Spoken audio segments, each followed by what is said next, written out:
I'm Chip Townsend, and this is the Team Chip Podcast.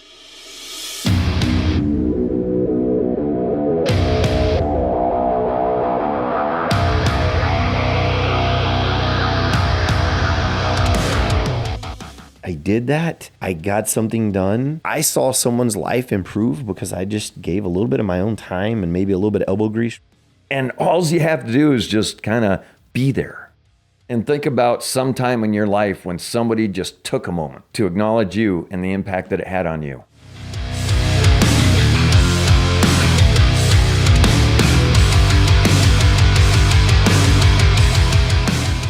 All right, guys, welcome back to the Team Chip Podcast.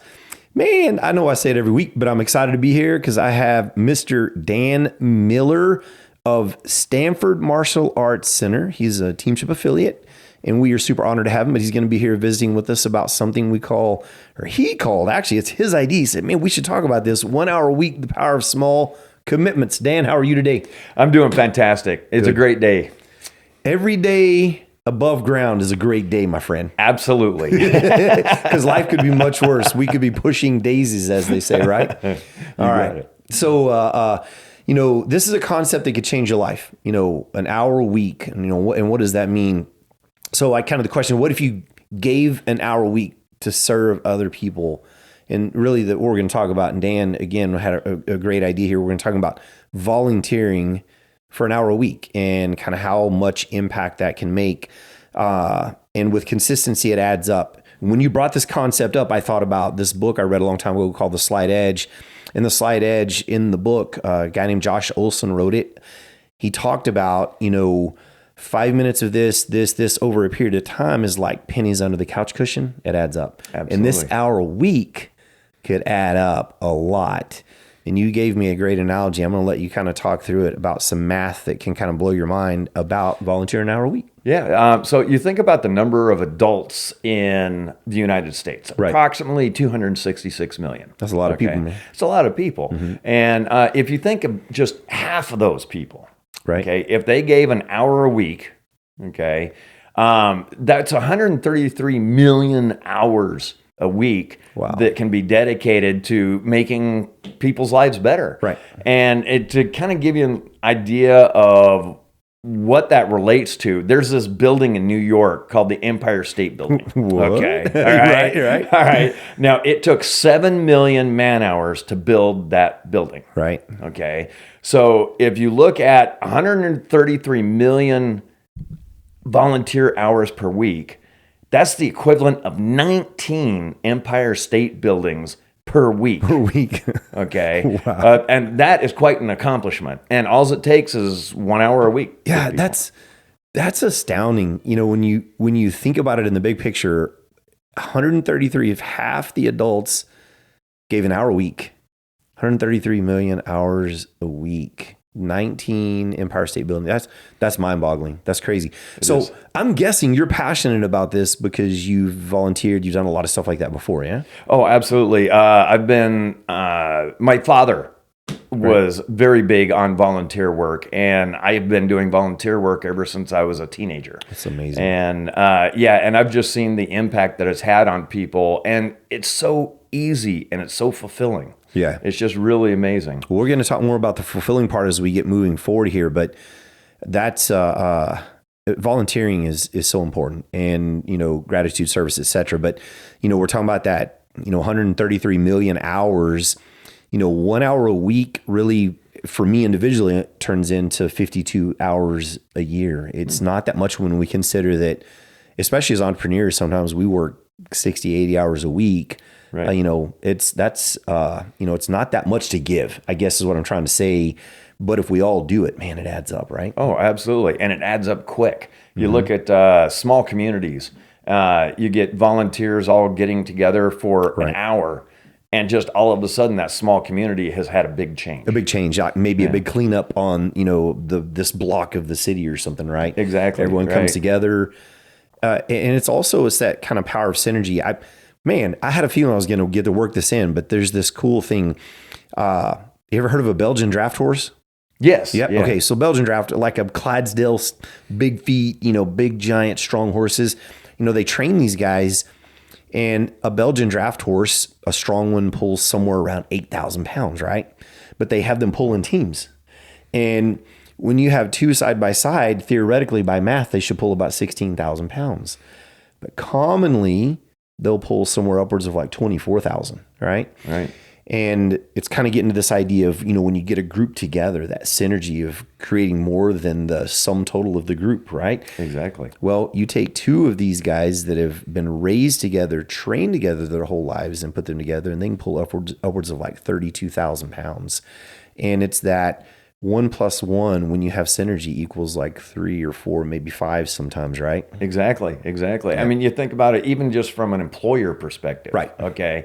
If you have one person working on something, it can take X amount of time. Right. But if you have two people working on it, it takes 1/4 the amount of time. Instead of half, 1/4, Instead of right? half, Yeah, yeah. absolutely. I love that perspective. That's so good. So, what are some examples of places that you can volunteer? I mean, because some people may be kind of hearing this and going, well, where would I volunteer my time? I mean, what's a place you could volunteer? Oh, man, there are just so many places. Like in small communities, I live in a very small town, okay? The local pool and the local theater, they live off of volunteer work, Wow, okay? right. And so, for example, at the local theater, the movie starts at 7, and from 6 to 7, there are volunteers that they cover the candy counter and they sell the tickets. Right. Very simple, but that's something they don't have to pay for. Right. And then at the city pool, the lifeguards are all volunteer. Right. All right. And then you think about the larger communities. And there are just so many places that, so many different organizations that you can volunteer for. Special Olympics, Right. For example, your schools, your Taekwondo school. I mean, just so many different places that you can volunteer with that do have a huge impact. Churches. Yes. Okay. There's some kids in my school that, guess what? As a family, they take care of the church grounds. Right. Okay. That's and part volunteer to do that. And volunteer to do it. Yeah. That's amazing. So, yeah, that's super cool. And when you think about volunteering, it's so powerful in so many different ways, but it has this like ripple effect because, if I volunteer and I help someone out and this, kind of act of kindness or time investment on my part, it ripple effects in because, you touch a child's life, in a positive way, it ripples in, it affects their family, it affects their future, possibly the community. So, we can't undervalue the idea of volunteering from the perspective of helping other people, right? Exactly. And I can give you a very specific example on that. Okay. Cool. Parents having problems with the kid, and the kid is throwing a temper tantrum in public. Right. And just walking up and explaining to the kid, if you do it this way, instead of throwing the temper tantrum, okay, then this is what's going to happen. Right. And the kid sits there and thinks about it. And then the parents, the next time you see them, they're explaining to the kid Right. what, the proper way to do it, and then what can happen if they do it. And so, yes, you explain to the kid, but the parents are the ones that really pick up on the learning and get some nuggets from it. Right. And so, and heck, that's a 2-minute volunteer thing. Right. Right. Just kind of stepping in from the outside and being an upstander, right? Where you just kind of go in and kind of, hey, little buddy, let's maybe try it this way, right? And kind of help cool off a situation. That's cool. So let's think about this for a minute. Whenever we volunteer as people, what exactly does that do? What are some things it do? What does it do for us? Like, because I know a lot of times, when you think volunteering, people immediately kind of go, well, what's in it for me? Right. And I think there's a lot in it for you. Like, for instance, leadership skills. You can grow yourself as far as, when you're volunteering, you're learning how to lead other volunteers. And I've always read and seen, and we do have some volunteers in our organization, that leading volunteers is the toughest group to lead because they have really no incentive to be there other than they just want to. Right. And what's kind of interesting is you put any group of volunteers together and what they want is they want somebody to step forward and lead. And lead it. They're willing to put in the time, But so many people, they just want somebody to kind of get them moving in the right direction. Right. And this is a great opportunity to refine your skills. If you're not used to being in a leadership position, in this type of a case, you can step forward, and it's kind of a safe way to do it, I guess, way to put it, because everybody's volunteering. Absolutely. So the expectations of the leader are kind of low. Not super high. Not super high. And so, if you just put something forward and people go with it, and you kind of, oh, hey, maybe I can apply this to other areas in my life too. Absolutely. So we can polish our leadership skills. That's huge. And patience. I'm thinking it's going to help us with patience too. As I volunteer and I have to deal with the other volunteers and or maybe who we're volunteering for, right? That's got to be a huge help as well. And maybe a deeper sense of purpose. Absolutely. It's the impact of giving is so immense on so many different levels. Right. You walk in and you might be going in with the attitude of, okay, I'm going to help this person or these people. Right. Okay. And then you actually see this, like we talked about before, changing more than just the people that we talked about or that we're directly working with. Right. And you walk away with that going, wow, I had an impact. Yes, I had an impact. And I think sometimes there's like unseen, like you feel accomplished, like I did that. I got something done. I saw someone's life improve because I just gave a little bit of my own time and maybe a little bit of elbow grease, right? There's so many ways that can impact us. I know for us as an organization, not to get too specific here, but I haven't done it in a while now, but I used to require all of our instructors and assistant instructors to volunteer for an organization called Junior Achievement. Yeah. And I know you mentioned earlier you have been involved with Junior Achievement. But anyway, the point of it was this for me, and this is kind of around this, what does it build in you? When our instructors step on the mat to teach, like when you step on the mat, everyone's in uniform, there's a rank kind of file and structure. And I'm not going to say it's easy because it's not, but people tend to fall in line, follow protocol and follow instructions, right? In Junior Achievement, you walk in front of a group of kids that are in the public school system to share a curriculum with them that are not in uniforms, that don't have a rank structure, that don't, right? And all of a sudden, our instructors became much better communicators and much better at understanding the emotional intelligence of reading a room and understanding those kids. And that's why we had them do it, because it helped them so much when they came back into the school as an instructor, when they did have that uniform environment. Right. Yeah, absolutely. And also it gives you an opportunity to really work with the how can I say, emotionally challenged people in an environment like that. Right. Because in what I saw in Junior Achievement was that there were the ones, kind of like in any project that you're working on, okay? You have the ones that they really lack self-confidence. Right. And in Taekwondo, or, in the martial arts, those are the people that are kind of at the back of the room. That's right. And that's where we start them at for a reason. Right. Okay. But in Junior Achievement, there's a certain magnetism where you're bringing them in, right? And you're going, okay, your input is really valuable, okay, and just helping bring those people up to realize that yes, they do have value. Absolutely, and it's really powerful. It is. It's very powerful. So let's talk about some real places that you can give an hour. I know you had mentioned Big Brothers Big Sisters. Yes. I've done a little bit of stuff at kind of arm's length with Big Brothers Big Sisters, but never volunteered directly. So what can you tell us about that? Okay, so when I moved to Prescott, Arizona, I was looking for some place to volunteer, and just I couldn't quite settle on anything. And then I saw these little slips of paper, just said volunteer at Big Brothers Big Sisters, and they were everywhere. Somebody had just gone out and put these little slips of paper in all these businesses. And so I called them up and I got involved with it, and I got paired up with this little boy. His name Matthew Kajcek. Right. Okay. And I can give his full name because he's full grown now. Right. Okay. All right. And it turns out that his mother was a drug addict that had been arrested for stealing to support her drug habit. Okay. The dad made a couple of bad decisions with trying to keep his kids safe, but he kind of went about it the wrong way. Okay. But his dad enrolled his son into Big Brothers Big Sisters, and one thing that they tell you is you're not a parent, you're not a disciplinarian, you're just a friend. Right. And you go into it and you sit there and like you play games. And Matthew tested me. Right. Okay.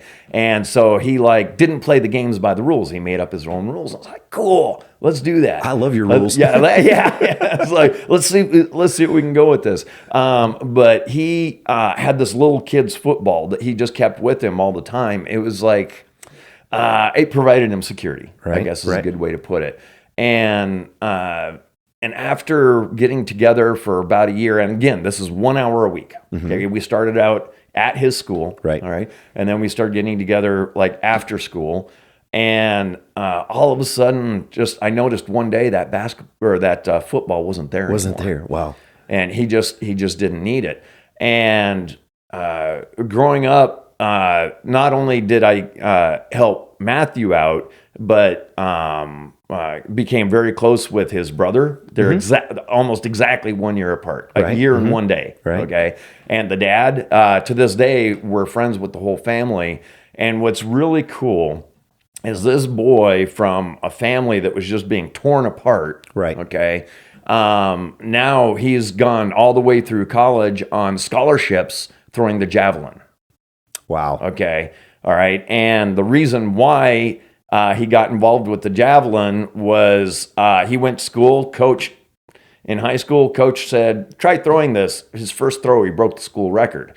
And so a bunch of us got together and we bought him a professional grade javelin. Nice. And so the community, pitched in on all of that as well. And to this day, fantastic family, great citizen. Cool. But he made me promise one thing when I left Prescott. He goes, when you leave, you need to keep mentoring kids. Very cool. And when I started up the school, I said, Matthew, I consider my promise fulfilled to you. That's so awesome, man. So I was about to ask you, what he got out of it was a great friend, a good relationship with someone he could look up to and trust. It helped him to kind of maybe stabilize life. It helped his brother, right? So it helped this whole family. Just 1 hour a week, man. Right. It started 1 hour a week, right? Like a simple thing. And so I want to ask you this from a personal perspective. What did you get out of it? Oh, man. Give me a second. This kind of puts a lump in my throat here. So to look back now after all these years, okay, and just look at what that family has become as opposed to families that didn't get that kind of help. Someone step in right now. Yeah. Right. Matthew could have ended up in prison.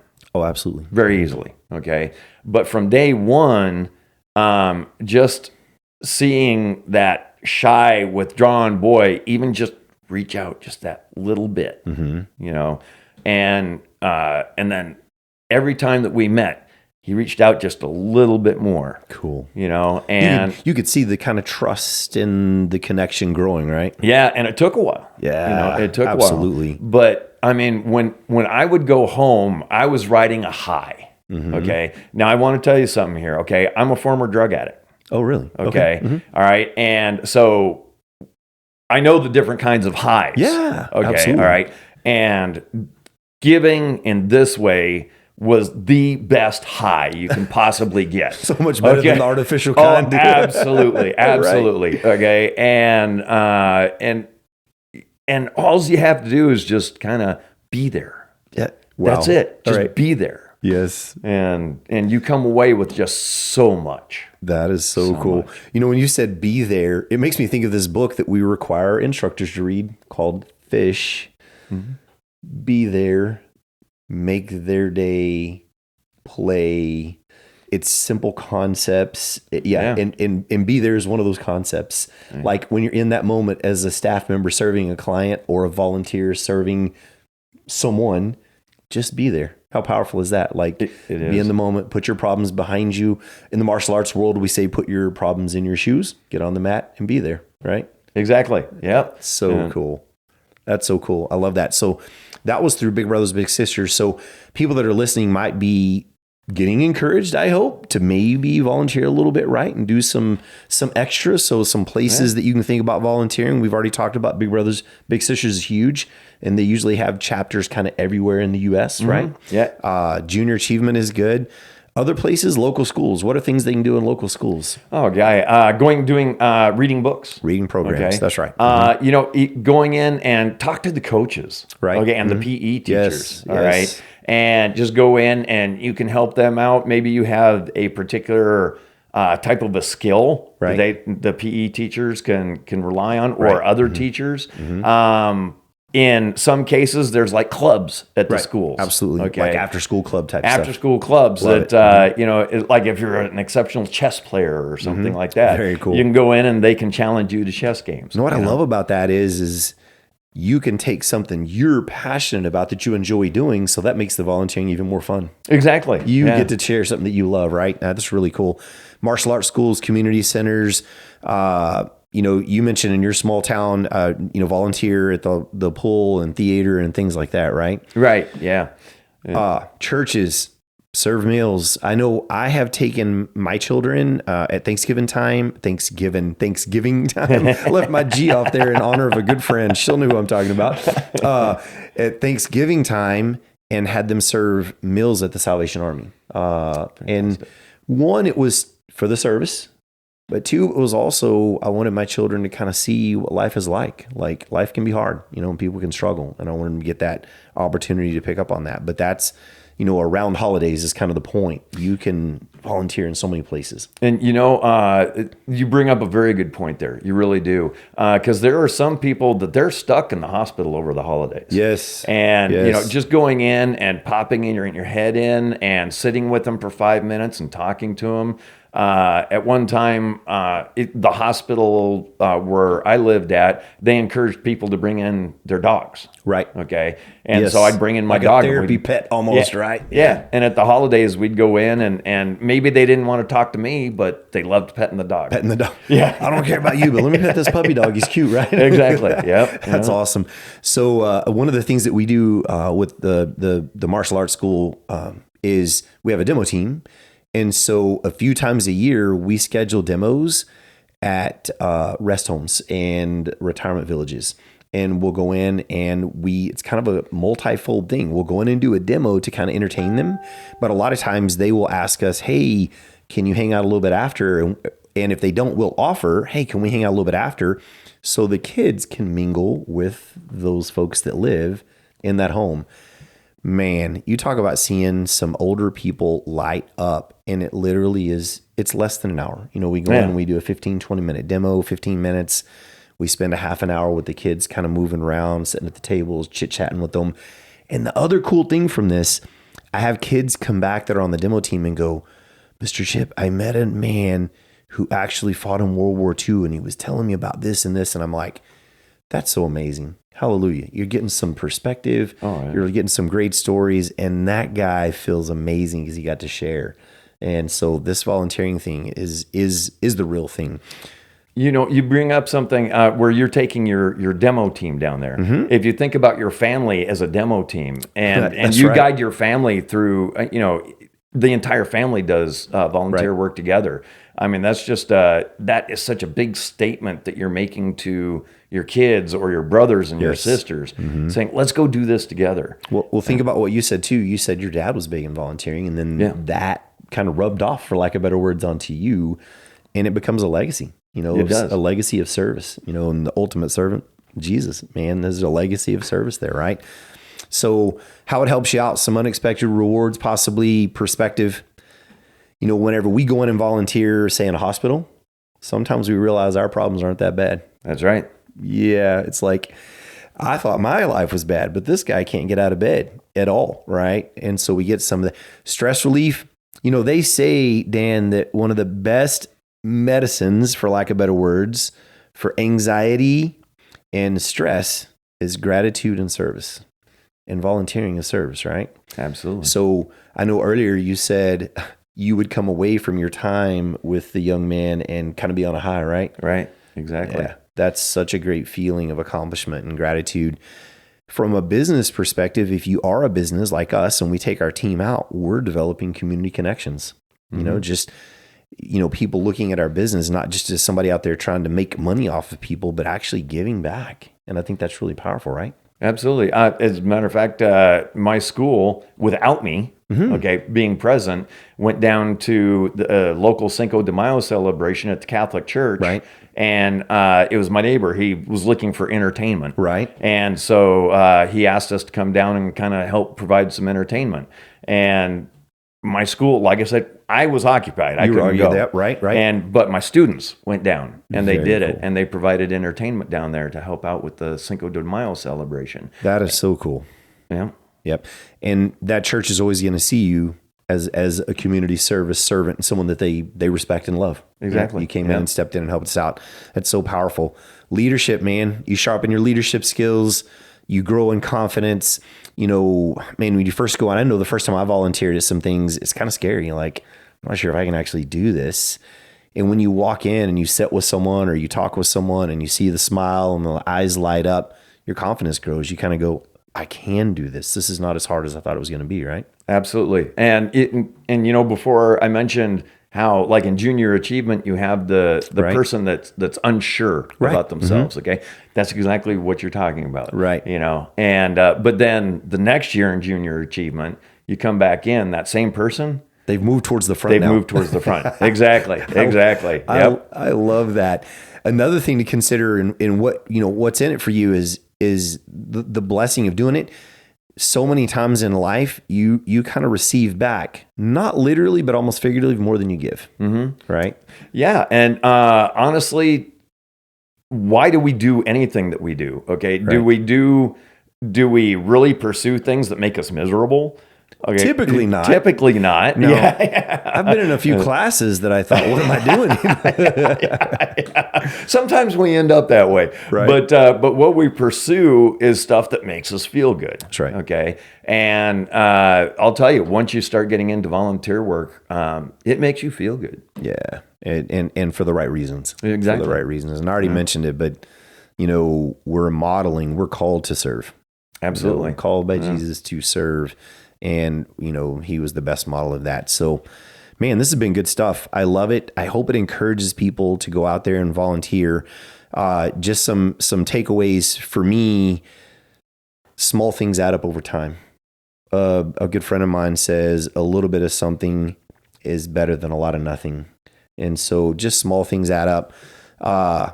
Find your place, find something you're passionate about, and share that passion. And it makes it easier for you because you love what you're doing. Maybe like you'd said, you're good at chess, go share chess, share that skill, right? Yeah. And it makes it fun for you. And service, guys, service shapes us. Our leadership, growth, purpose, they start a lot of times with some sort of service, right? Exactly. Yeah. Good, and good. Quite frankly, a lot of businesses, they require you to show volunteer work on your resume. And a lot of businesses will require you to do some volunteer work and service as an employee or staff member as well. Exactly. And the reason that they do that is because they know the positive impact of gratitude and service. Exactly. And they want you to come back and be the best employee possible. And they know for a month or two after serving well, you come back on fire.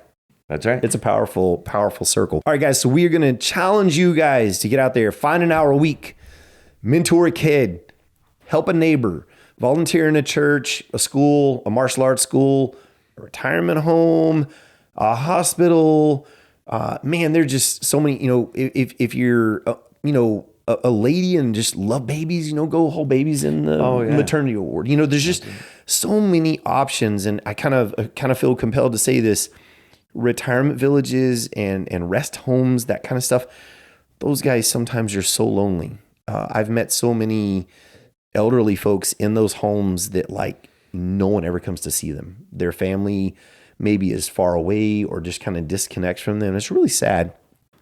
Half an hour, man, a 20-minute conversation changes their life. and you leave feeling amazing, right? Absolutely. You walk in there, because I've done that. And Yes. you walk in there and you see these people, they're just sitting around all over. They're despondent. Right. You know, they just kind of have this vacant stare, and you go in and you talk to them. And if you look behind you as you're leaving, that vacant stare is not there anymore. It's gone. It's Their gone. eyes are lit up. And sometimes I've actually approached some of them that are kind of off to the side in a setting in like a retirement home. And you start talking to them and you can almost see them like, me? Like you're talking to me? Like, yeah, it's like, it's kind of wild. And you're like, yeah, hey, how are you doing today? And start a conversation with them. And sometimes they'll get going and you got to be like, I got to go. No, that's a good problem to have. We call those happy problems. Just remember, when you volunteer an hour a week, a little bit of something is a whole lot better than a lot of nothing. And that hour a week, if you'll be semi-consistent, will add up. Absolutely. And that value will be priceless, not only for you, but for someone else. And think about some time in your life when somebody just took a moment to acknowledge you and the impact that it had on you. Powerful. Yep. Just looking you in the eye and saying, I'm just happy to see you today. That's it. Exactly. Well, man, good stuff, Dan. I thank you so much for the topic. It was great. I loved it. And I thank you for coming and sharing your time with us. I'm hoping that people out there, from leaders, business owners, martial arts schools, get something out of this and it can help their lives move forward in a better way. My pleasure. It was a blast. Thanks, Chip. Absolutely. All right, guys. I need you guys to give us a review, subscribe. If you want to see it visual, jump on YouTube and follow along. We're so thankful for everybody out there. And remember, the goal of the podcast is just a nugget that helps you 1%, moves you forward a little bit. Keep coming back, and we'll see you next time.